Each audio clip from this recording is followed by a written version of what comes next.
Bismillahirrahmanirrahim. Assalamualaikum warahmatullahi wabarakatuh. Nama Muhammad Haziq bin Muhammad Aznom dan insyaAllah pada kali ini saya akan mengajar berkaitan dengan tajuk Virology of Pharyngitis, Gastroenteritis dan juga Meningitis.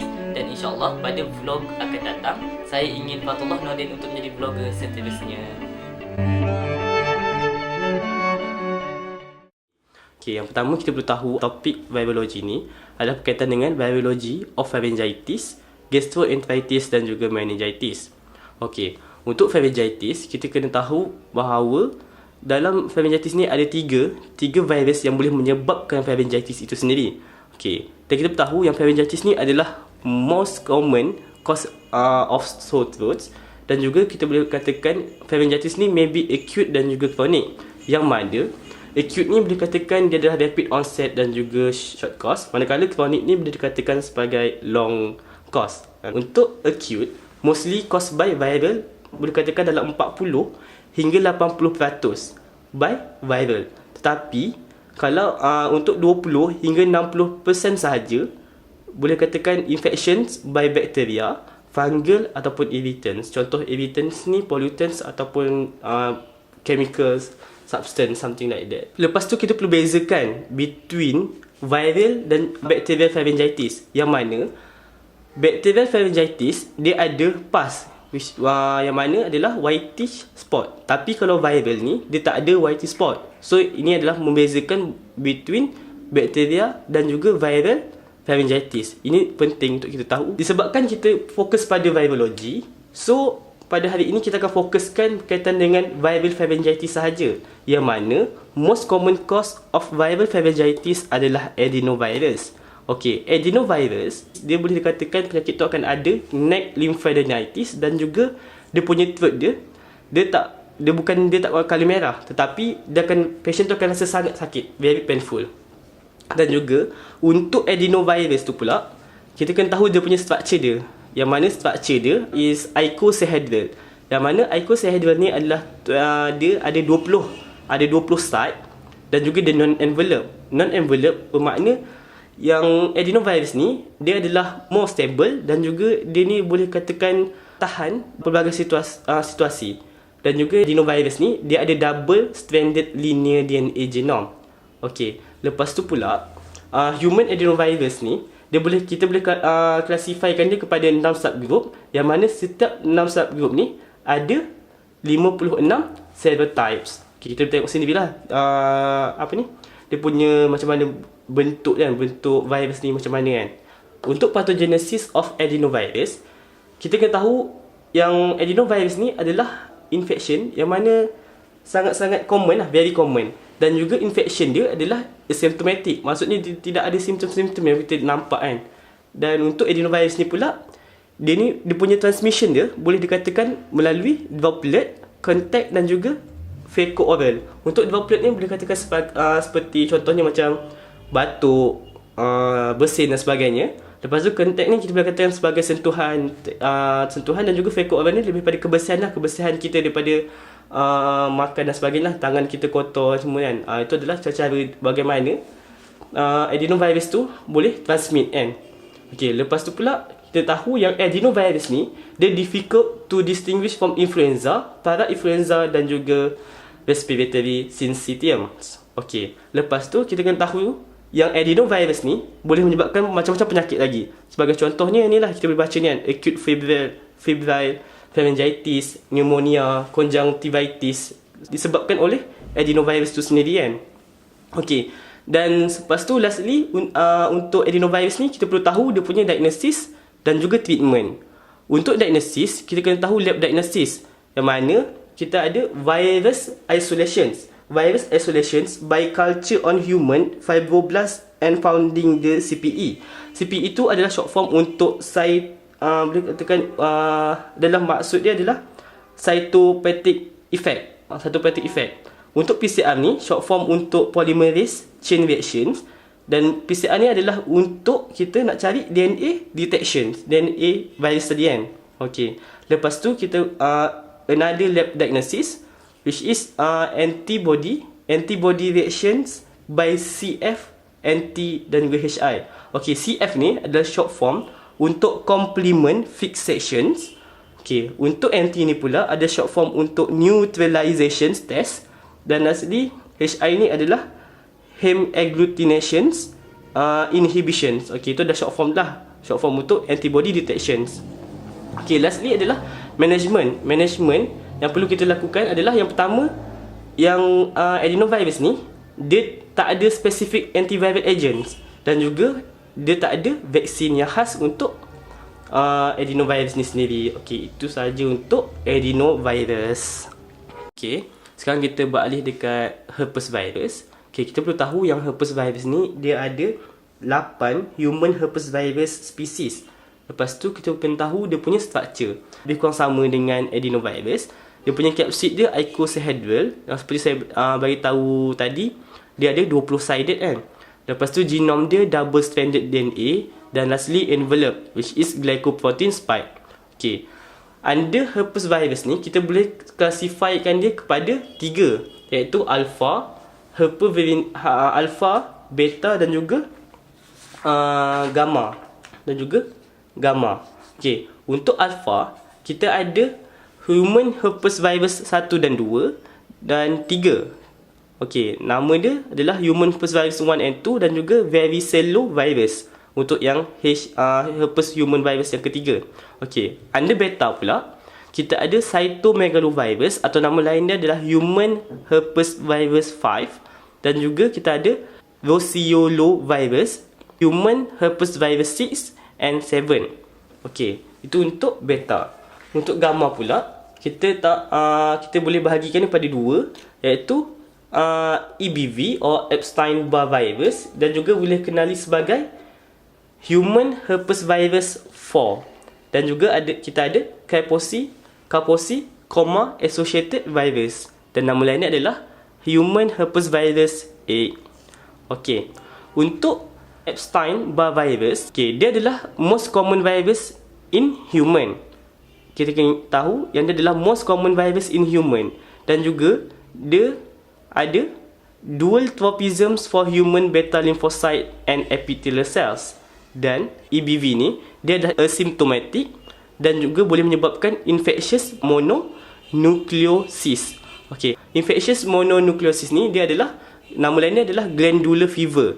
Okey, lepas tu penyakit ni ataupun virus ni dia transmit, boleh katakan by exchange of the saliva, iaitu kissing dan juga airborne infections. Dan dia juga appearance of the atypical lymphocyte. And lastly, the symptom of infectious mononucleosis, kita boleh tahu dia punya simptom-simptom dia adalah fever, general malaise, sore throat, dan lastly general lymphadenitis. Okay, untuk EBV associated with malignancy, kita boleh katakan adalah Burkitt's lymphoma. Yang mana Burkitt's lymphoma ni adalah most common equatorial Africa and exists of malaria kan. Okay, dan commonly dia effect dekat kita punya jawbone kita, forming a huge mass. Okay, yang mana kat sini kalau ikut nota yang Jenizan bagi ni, boleh katakan jaw berbukit. Sebab apa? Dia bukit kan. So kita kena ingat lah, bila jaw, maksud dia macam membengkak. Dekat kita punya jaw tu jadi bengkak kan, jadi macam bukit. Okay, lepas tu untuk nasopharyngeal carcinoma, dia biasanya predominantly dekat Southern China, Afrika dan juga Afrika kan. Okay, kan juga Afrika. Okay, lepas tu pula nasopharyngeal carcinoma ni, dia juga kebiasaannya kita jumpa dekat orang Cina yang biasanya genetik dan juga Chinese diet. Yang diorang ni Cina suka makan high amount of smoked fish, yang dalam smoked fish ni dia contain of nitrosamines kan. So benda ni boleh menyebabkan jadinya nasopharyngeal carcinoma. Okay, untuk diagnosis, kita kena tahu diagnosis of this virus. Okay, yang pertama kita boleh katakan blood film. Yang mana blood film ni lymphocytosis dan and many abnormal lymphocyte kita boleh jumpa kan, Lepas tu untuk PCR ni sama juga seperti adenovirus tadi, yang mana PCR tu dia untuk detection of EBV in the lymphocyte kan. Okay, lepas tu untuk Paul Bundle test ni pula dia adalah non-specific test in which we add serum of the patients plus with the sheep RBCs, and then when the agglutinations of RBC occur, it means a positive test of Pau Barnels and detections of specific antibody, dan juga lastly kita ada virus isolations of saliva.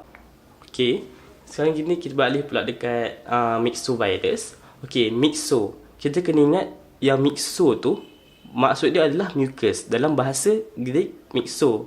Lepas tu kita kena tahu yang first isolated and non-member of group was influenza virus. Okay, lepas tu under myxovirus kita kena tahu dia ada dua family. Yang mana? Yang pertama kita ada Orthomyxoviridae dan juga kita ada Paramyxoviridae. Okay, untuk Orthomyxoviridae ni benda ni contain influenza dan juga non-human virus. Tapi untuk Paramyxoviridae, dia contain para-influenza, mumps, measles and also respiratory syncytium virus. Okey, lepas tu untuk memudahkan kita ingat benda ni, ortho dan juga para, kita ingat ortho untuk influenza, tetapi kalau untuk Paramyxoviridae, para sama dengan para. So Paramyxo sama dengan para, dia contain para-influenza. Okey, tu kita kena nak mempermudahkan kita ingat lah, kita hafal. Okey, lepas tu pula kita kena tahu karakteristik bos ni kan, bos Orthomyxoviridae dan juga Paramyxoviridae. Untuk Orthomyxoviridae, kita kena tahu dia punya particle size dia, diameter dia, genome dia, replication dia. Sama juga dengan Paramyxoviridae. Okey, kita pergi satu persatu. Untuk Orthomyxoviridae, particle size dia dalam 80 hingga 120 nanometer. Okey, lepas tu diameter dia 9 nanometer.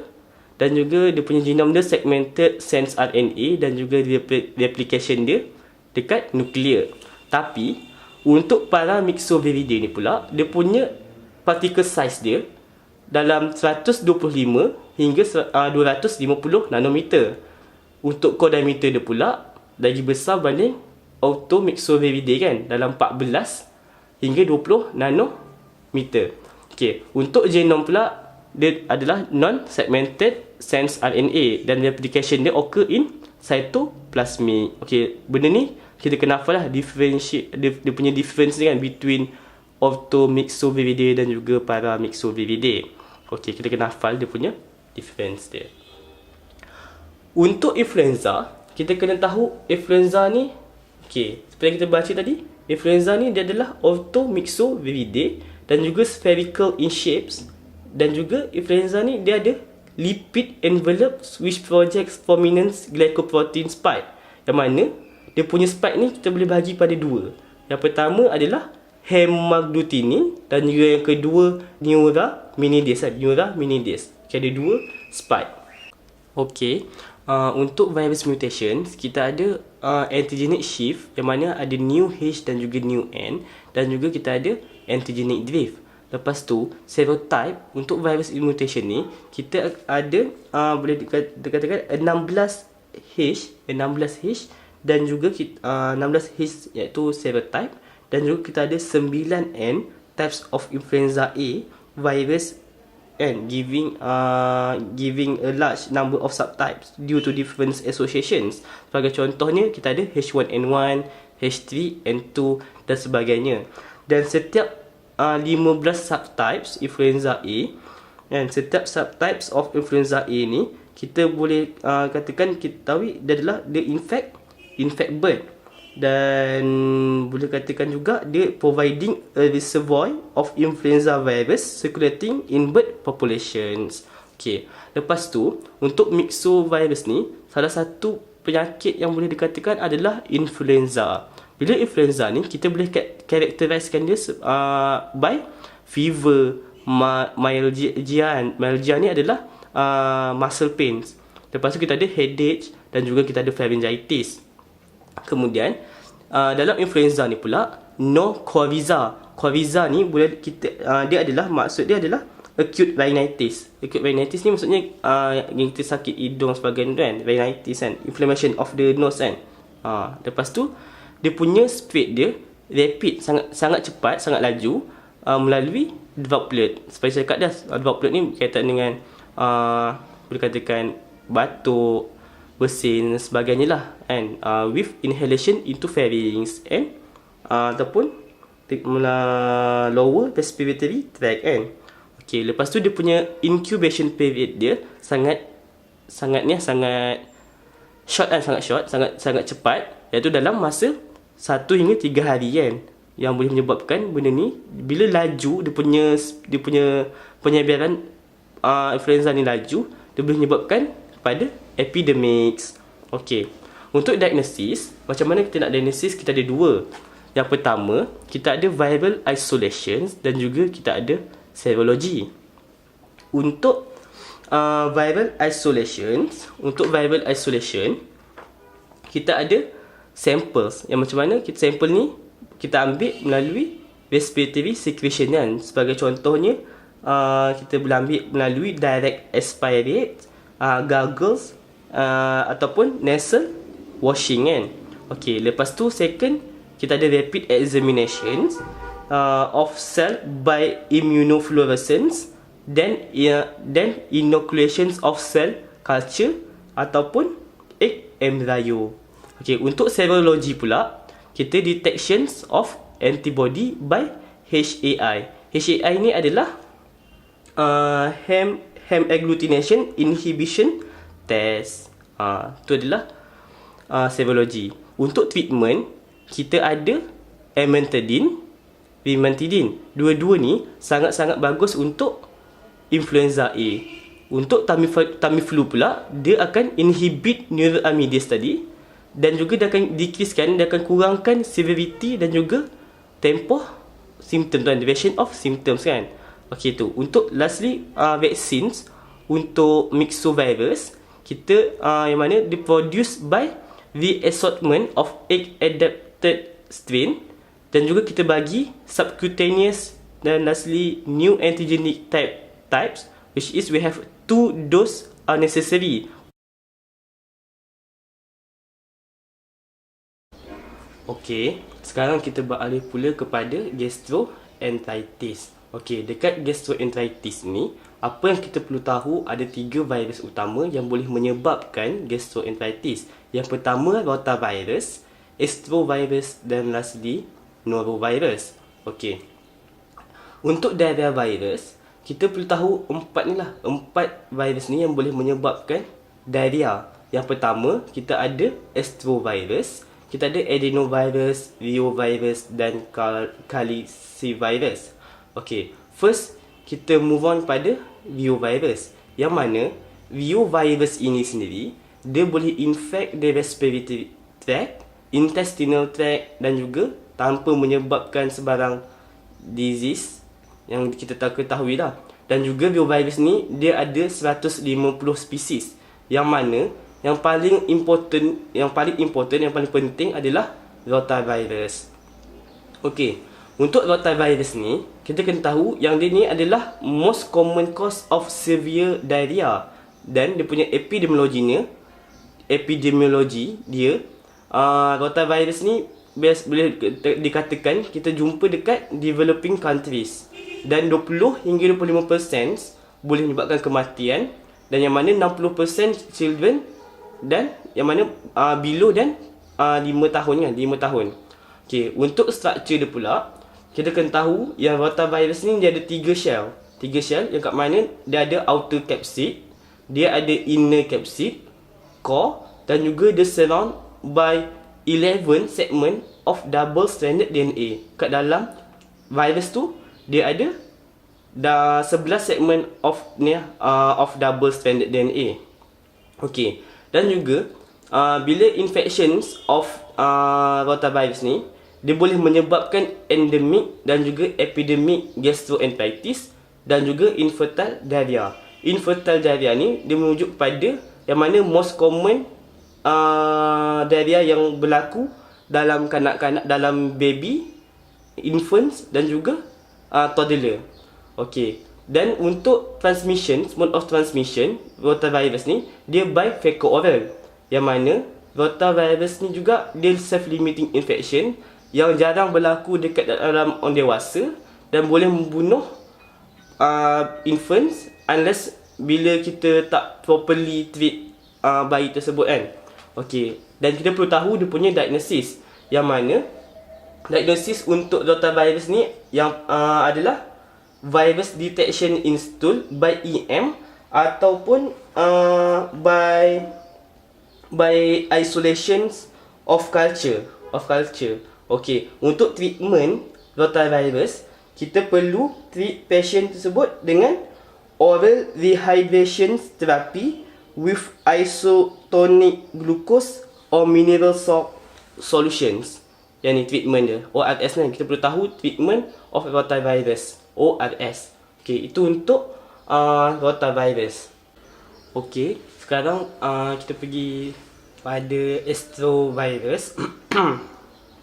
Untuk astrovirus ni, kita kena tahu yang astrovirus ni boleh menyebabkan gastroenteritis in young children. Bila kita dengar astrovirus je, kita kena tahu yang ni akan efek dekat young children. Yang mana struktur dia juga dalam struktur dia adalah 28 hingga 35 nanometer icosahedral seperti saya cakap sebelum ni, yang mana dia ada 20 site dan dia astrovirus ni dia ada 5 atau 6 point starlight. Kita kena ingat bila kita dengar astro, mesti kita kena fikir astro tu dia starlight. Dia mesti ada starlight. Okey, untuk karakteristik of astrovirus, kita tahu yang astrovirus ni dia non-segmented. Lepas tu dia ada single stranded, positive sense RNA genome, non-enveloped icosahedral capsid. Seperti saya cakap, non-enveloped ni dia more stable dan juga dia lebih much longer. Dia boleh bertahan lebih lama dekat setiap environment. Okey, tu untuk astrovirus. Untuk norovirus pula, ataupun nama lain dia Caliciviridae ataupun nama lain dia Norwalk virus, dia adalah most common cause of viral gastroenteritis in human. Dan juga norovirus ni dia boleh efek semua manusia, semua orang, yang tak kisah muda ataupun tua, tak kisah baby ke apa. Sebab dia apa, dia effect people of all age. Dan dia punya mechanism, dia punya mode of transmission dia pula, dia boleh ditransmit, virus ni boleh transmit by contaminated food or water, by person to person contact, by aerosolizations of virus, and also contamination of surface. Okey, untuk norovirus ni dia menyebabkan lebih daripada 200,000 kematian setiap tahun. Less developed countries, dia boleh berlaku dekat less developed country. Lepas tu dekat very young, elderly and immunosuppressed persons. Okay, clinical manifestations of norovirus. Kita tahu orang yang kena norovirus ni biasanya akan ada nausea, lepas tu forceful vomiting, watery diarrhea, abdominal pains, loss of taste and generally lethargy, weakness, muscle ache, headache, cough and low grade fever. Dan kita pun penting yang perlu tahu, lastly, dia usually self-limiting dan juga severe illness sangat-sangat ada. Okey, dan lastly kita pergi pada meningitis. Apa yang kita belajar yang terakhir adalah meningitis kan. Okey, untuk meningitis ni apa yang kita perlu tahu adalah meningitis ni adalah refer to aseptic meningitis. Dan juga kita kena tahu most common cause of meningitis is enterovirus. Okey, enterovirus, kita kena tahu tak semua patients atau manusia yang kena enterovirus ni boleh dapat meningitis. Cuma sebilangan kecil sahaja yang akan dapat meningitis. Okey, dan juga dalam meningitis, under meningitis ni kita perlu tahu dia punya causative organisms, yang mana terdiri daripada enterovirus dan juga others. Under enterovirus, kita ada echovirus, poliovirus 1, 2 and 3. Dan lastly kita ada Coxsackie A virus. Semua tiga-tiga ni adalah under enterovirus. Dan untuk others yang boleh menyebabkan viral meningitis adalah herpes virus, arbovirus by mosquito. Kita ada lymphocytic choriomeningitis virus by rodents. Kita ada HIV, kita ada measles, mumps, St. Louis encephalitis virus, dan lastly kita ada West Nile virus. Okay, untuk dalam meningitis virus ni, kita kena tahu benda tu je. Apa yang common cause dia by effect by what virus, dan juga dia punya causative agent yang lain-lain ni. Itu sahaja yang kita perlu tahu under meningitis. Alhamdulillah, selesai sudah sesi perkongsian berkaitan tajuk virologi sebentar tadi. Minta maaf atas segala kelemahan yang ada dan semoga video tadi ini bermanfaat buat kalian semua di masa akan datang. Sekian, Assalamualaikum warahmatullahi wabarakatuh.